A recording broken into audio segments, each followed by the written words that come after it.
Module yan eh. Tigilan mo yan. Ayan!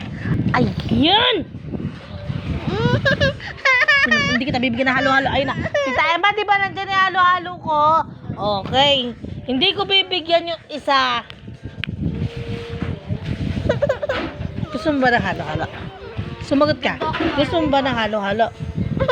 Anong sagot mo? Ay, Tito Danto, pinapakukot. Atina, di ba? Kahit Tatay Danto, lagot na naman kami doon. Magagalit yun. Magtatanong ako sa'yo, ganda. Pag may isang batang makulit, anong gagawin mo? Anong gagawin mo pag may batang makulit? Natawanan ka pa ni Jetro. Tinatawanan ko ni Jets.